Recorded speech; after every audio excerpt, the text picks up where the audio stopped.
Swipe my camera. I swiped the camera. It's a joke. He does good with electronics in here. Oh, No, I'm sure he he doesn't. does. Oh, I'm sure he does. Where's the little motor? I'm very pleased because there was a series of performance art books Yeah. that were released starting with chapter 18. They're volume 38, and this month 2 volumes of chapter 48 are going to be out. And because they're from shows that are in Chicago, it's kind of cool that it got Chicago Skyline. Ah, yeah, Working Chicago. 9 to 5, so you My got kind Chicago of Skyline. town. So anyway, so this is a collection book of things from performance art shows over the years, and so I've just pulled out one of them. Yeah. And I was going to share the poems with you. And drop them on. You drop it. That's all right. I'll pick it up as I leave. This is from a show that was called Chicago Calling. And what that was that Chicago poets would collaborate with people outside of Chicago to do something. Either they would have music accompaniment or a dance, or they would co-write things. And so those were the things that they did. And so this was a bunch of pieces that were done with musicians from all around the United States and South Africa, and so each one is different, and they don't relate at all. Okay. So here are some poems that were a part of that. This first one is called Tribal Scream. I know what goes on in your head. I know those characters you've created. I know everything that's gone on in your past, and I know this mishmash of everything that's crammed into your head. And I know a part of that is killing you. And I know you want to let it out. And I know you just want to open your mouth and let out a tribal, never-ending scream. Because I know you. I know you've got too much life in you. I know you've got a carbonated soul. And I know that one good scream would let you pop the top of you like a bottle of Coca-Cola. Bubbles of compressed air would be coming out of your mouth in your tribal scream. I wonder what characters you would spill out. I wonder what you would do when you would see what you rejected, what you screamed out. And I wonder if you'd see parts of your past. And I wonder if you'll know that they were all a part of you if you try to stuff them back in. This one is called The Power of the Devil. In November, a church held a pageant, and the ending was a battle between God and Satan. The church hired a stage actor to play Satan, and true to the actor's form, he used many special effects to make Satan appear more realistic. The actor used a voice shifter for a dark and evil voice, and also used his fire-breathing skills to make the devil more devilish. The dramatic show was too much for 2 congregation members because the 2 had heart attacks during the performance. What? One was in critical condition, and the other one died. Real story? True story. They're the best. I like stories. True story. This one is called We're Not Making Any More Appointments. I never thought that your mom was really sick. It never occurred to me that your mother was dying. I saw her getting more and more sick, but I didn't think that meant anything. Your dad was talking about your mom, taking your mom to the doctor, and he wanted someone to go with them. She needed help walking, getting to the office, so my wife went with them. They went to the doctor, and they checked out your mother, and they said, we're not making any more appointments. And that's when it hit me, that even the doctors know she was near the end. Yeah. And then we transfer to a totally different theme point called All My Problems Disappear. Okay. You bet. I don't understand. I try to think, yet whenever I look at you, I can't. Your voice sends a shiver down my spine. Each time I look into your deep brown eyes, my world turns into fantasy and all my problems disappear. Whenever you come into my mind, everything else is forgotten. A mere moment with you serves as an eternity. You have so many good qualities that couldn't justify to name only a few. Couldn't imagine a life led without you, for it makes a life dreary, a dreary monotony.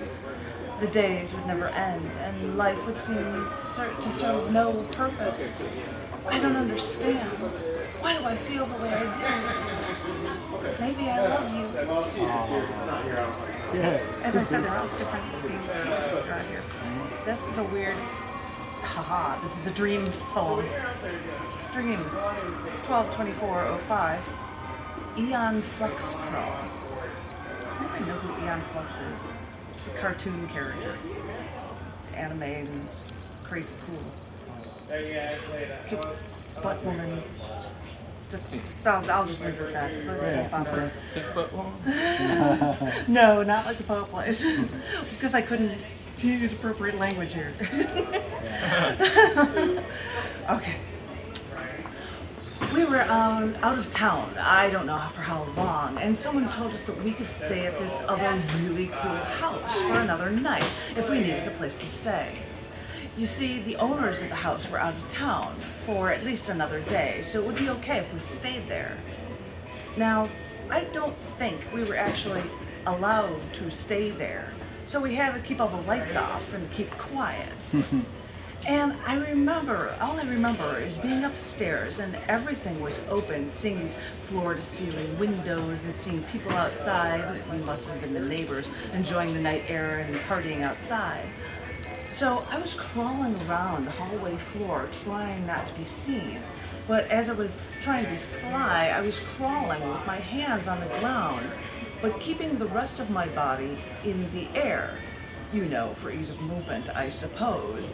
But I had to look like I was crawling around like Aeon Flux in that MTV movie that wasn't even true to the actual character storyline, crawling but not touching the carpet. And it was as if all the carpet were like millions of individual blades of grass.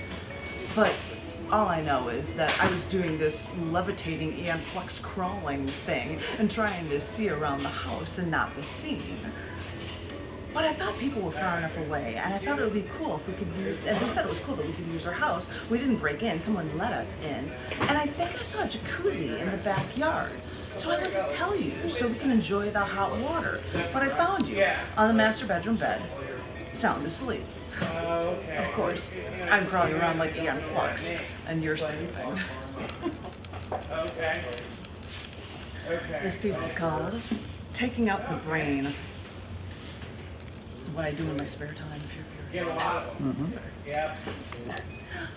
I'm a med student, and for the past few weeks, we've been working on the cadaver. At first, I didn't want to know anything about him. I covered the head of the guy. I wanted to pay him some respect. Didn't want to think that this person lived before I dissected him. I had a hard time taking out the brain, because, you know, that's where the memories are. That's what makes him, him. It's not so hard now. They get the bodies from the morgue. They're homeless people, mostly. No family. It's not so hard now. Right. This one's called Tired of Life. Oftentimes I find that I'm tired of life. It has grown stale like old bread, grown dull like a used knife, and I don't know what to do. I'm rushing in my life, but I feel like I'm going nowhere. Like a car speeding down the highway that has no destination. How many nights have I stayed awake crying until I could no longer? The number must be countless. Those nights are only too familiar to me now. What's the sense? The pain I'm feeling never goes away. It haunts me like a childhood fear and never releases its hold on me. And whenever there seems to be a time where I have enough trouble, it's there.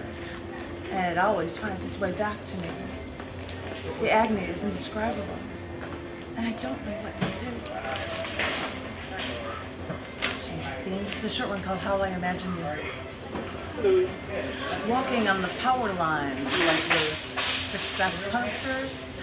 I've seen you like that before. I've thought that you were worth all of that and more. Is that silly of me? Do I dream too much? Do I imagine you as something better than what you are? Is that how I imagine you?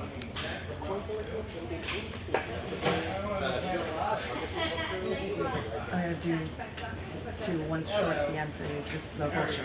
It's called After the Wreckage. And I could tell you with all the credits who did the music for one of these pieces, but I'm sure you don't need to know. After the Wreckage. I can't leave this funeral that never seems to end. I can't leave this funeral that, in a way, never started. And all I know is that I have been doing all of the mourning. How are you doing? Is that the way it goes? Is someone mourning for you for too long? And you, the deceased, didn't know anyone would care. And you, the deceased, didn't know they were dead. So, was it just me? Do I feel this alone? Does your spirit rise after the wreckage and you watch from above and see how everyone reacts and see how I cry and see how I suffer? Is this what you're doing to me? And now, after the funeral, do I have to clean up the room? Do I have to put away the flowers? And then I have to escort all of the people out because they don't deserve to be here? I should know by now. It's still me. It's only me, isn't it? Mm. Isn't that the way it goes? Mm-hmm. End with a short piece here for you called Waiting for You. I look out to the evening sky, snow falling out of the sky, starship flakes as big as fingertips, melting into my face, touching my skin, touching me sharp and sweet, like your hand on my cheek. In the cold of winter, it almost feels warm. Okay.